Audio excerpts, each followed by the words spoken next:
வணக்கம் சார். வணக்கம். கேமரா அங்க. வணக்கம் வணக்கம். உங்க தொகுதிக்கு என்ன சார் பண்ணிருக்கீங்க? எவ்வளவோ பண்ணிருக்கேன். இப்ப கூட பயணிகள் நிழல் கூட கட்டி கொடுத்துருக்கேன். பயணிகள் நிழற்குடைனா அது பஸ் ஸ்டாப் தானே? அதென்ன பஸ் ஸ்டாப்னு ஆங்கிலம், நிழல் குடைன்னு தமிழ்ல சொல்லுங்க தம்பி. எதை வச்சு கட்டினீங்க? சிமெண்ட் வச்சுதான். சிமெண்ட்ங்கிறது ஆங்கிலமாச்சே. சரி, உங்க தொகுதிகள்ல ரோடுகள்லாம் குண்டு குழியுமா இருக்குதாமே? அது கொஞ்சம் தாறு பற்றாக்குறை. தார் எப்படி பற்றாக்குறையாச்சு? பற்றாக்குறைனாக்க அதை எடுத்து செவத்துல பூசித்தானே எதிர்ப்ப காமிக்க வேண்டியிருக்கு. நல்ல முயற்சி. ரொம்ப நன்றி.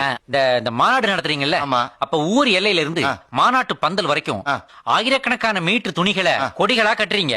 அதை எடுத்து ஏழைகளுக்கு கொடுத்தீங்கன்னா அவன் ட்ரெஸ் தச்சு போட்டுக்குவான். இது மாதிரி ஆயிரக்கணக்கான சால்வைகள் கூட வந்து விழுது.